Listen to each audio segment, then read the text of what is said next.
നൊന്ത് പ്രസവിച്ച സ്വന്തം കുഞ്ഞിനെ കൊലപ്പെടുത്തിയ അമ്മ എന്ന ലേബലിലാണ് കുണ്ടറ സ്വദേശിനിയായ ദിവ്യ ജോണിയെ നമ്മൾ ആദ്യം അറിഞ്ഞത്. സ്വന്തം കുഞ്ഞിനെ കൊന്ന അമ്മ എന്ന് കേൾക്കുമ്പോഴേ ആരിലും വെറുപ്പും ദേഷ്യവുമല്ലാതെ മറ്റൊരു വികാരവും വരില്ല. എന്നാൽ അവരുടെ തുറന്ന പറച്ചിൽ സമൂഹത്തിലെ അനേകം സ്ത്രീകൾ അനുഭവിക്കുന്ന മാരകമായ ഒരു അവസ്ഥയുടെ ചർച്ചയ്ക്ക് വഴിതെളിച്ചു. ഇപ്പോൾ ദിവ്യയുടെ മരണവാർത്തയാണ് ഞെട്ടലോടെ നമ്മൾ അറിഞ്ഞത്. നമ്മൾ കേട്ട് വെറുതെ അഭിപ്രായം പറഞ്ഞു വിടുന്ന പല കാര്യങ്ങളുടെ പുറകിലും എത്ര കഥകൾ ഉണ്ടായിരിക്കാം. അത്തരത്തിലൊരു കഥയാണ് ദിവ്യ ജോണിയുടേത്. വിവാഹ ജീവിതത്തിൽ ഭർത്തൃ വീട്ടിൽ നിന്നുണ്ടായ പ്രശ്നങ്ങളും അവഗണനകളും ദിവ്യയുടെ മനസ്സിൽ മുറിവുണ്ടാക്കി. ഗർഭിണിയായപ്പോഴും ഒരു പെൺകുഞ്ഞുണ്ടായപ്പോഴും ജീവിതത്തെ അവൾ പ്രതീക്ഷയോടെ കാത്തിരുന്നു.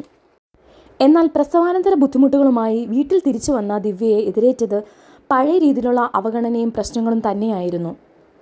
ശാരീരിക മാറ്റവും ചുറ്റുപാടിൽ നിന്നുമുണ്ടാകുന്ന പ്രശ്നങ്ങളും അവഗണനയും എല്ലാം ദിവ്യ പതുക്കെ മറ്റൊരാളാക്കി മാറ്റി. സ്വന്തം ജീവിതത്തോട് ആകെ അമർഷവും നിരാശയും മാത്രം.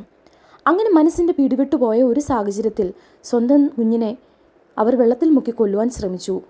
എന്നാൽ അടുത്ത നിമിഷം തന്നെ തൻ്റെ തെറ്റ് തിരിച്ചറിഞ്ഞ നിമിഷം അവർ ആ ശ്രമത്തിൽ നിന്നും പിന്മാറി. അങ്ങനെ ശപിക്കപ്പെട്ട മറ്റൊരു നിമിഷത്തിൽ ദിവ്യ ആ കുഞ്ഞിൻ്റെ ജീവനെടുത്തു. താൻ കടുങ്കായി എന്തെങ്കിലും ചെയ്തു പോയാലോ എന്ന പേടിയിൽ തൻ്റെ കുഞ്ഞിനെ തൻ്റെ പക്കൽ നിന്ന് മാറ്റണമേ എന്ന് പോലീസിൽ വിളിച്ച് അപേക്ഷിച്ച ഒരു വ്യക്തിയായിരുന്നു ദിവ്യ. അപ്പോൾ ആ മാനസികാവസ്ഥ എത്ര ഭീകരമായിരിക്കണം.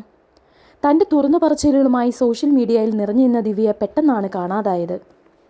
പ്രസവാനന്തരം സ്ത്രീകൾക്ക് സംഭവിക്കാവുന്ന പോസ്റ്റ്പാർട്ടം ഡിപ്രഷൻ എന്ന മാനസിക അവസ്ഥയിലാണ് കുഞ്ഞിനെ അവർ ഇല്ലാതാക്കിയത്. ദിവ്യയുടെ കഥകളെല്ലാം അറിയാവുന്ന കണ്ണൂർ സ്വദേശിയായ ഒരു യുവാവ് പിന്നീട് അവരെ വിവാഹം കഴിക്കുകയും ചെയ്തു. ഈ അടുത്ത ദിവസങ്ങളിൽ ദിവ്യയുടെ മരണവാർത്തയാണ് പുറത്തു വന്നത്. കണ്ണൂർ ആലങ്ങോട്ടെ ഭർത്താവിൻ്റെ വീട്ടിൽ മരിച്ച നിലയിലാണ് അവരെ കണ്ടെത്തിയത്. സമൂഹത്തിൽ നിന്നുള്ള കുറ്റപ്പെടുത്തലുകളും പരിഹാസങ്ങളും അതോടൊപ്പം സ്വന്തം കുഞ്ഞിനെ കൊന്നതിലുള്ള കുറ്റബോധം കൊണ്ടുമാവാം അവർ പലപ്പോഴും ആത്മഹത്യാ പ്രവണത കാണിച്ചിരുന്നു. ഈ കഴിഞ്ഞ ഏപ്രിൽ 12-ന് ദിവ്യ ആത്മഹത്യയ്ക്ക് ശ്രമിക്കുകയും തുടർന്ന് ഹോസ്പിറ്റലിലെ ട്രീറ്റ്മെൻറ്റ് കഴിഞ്ഞ് വീട്ടിലെത്തിയ ദിവ്യയ്ക്ക് ഹൃദയാഘാതം സംഭവിക്കുകയും അവർ അങ്ങനെ മരണപ്പെടുകയും ചെയ്തു.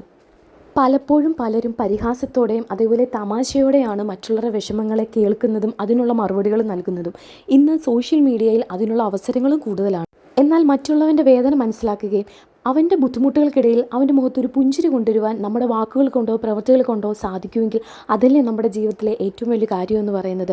അതുപോലെ തന്നെ സമൂഹം പരിഹാസത്തോടെയും അല്ലെങ്കിൽ തമാശ രൂപണയും കാണുന്ന ഒരു അവസ്ഥയാണ് പോസ്റ്റ്പാർട്ടം ഡിപ്രഷൻ എന്ന് പറയുന്നത്. എന്ത് പോസ്റ്റ്പാർട്ടം ഡിപ്രഷൻ എന്ന് പറഞ്ഞ് കളിയാക്കുന്ന പലരെയും ഞാനും കണ്ടിട്ടുണ്ട്. PPD ജീവിതത്തിൽ അനുഭവിച്ചവർക്ക് മാത്രമാണ് അതിൻ്റെ തീവ്രത എത്രയെന്നോ അതിലൂടെ കടന്നു പോകുമ്പോൾ നമ്മുടെ മനസ്സിലുണ്ടാകുന്ന മാനസികാവസ്ഥ എന്തെന്നോ മനസ്സിലാക്കാൻ സാധിക്കുകയുള്ളൂ.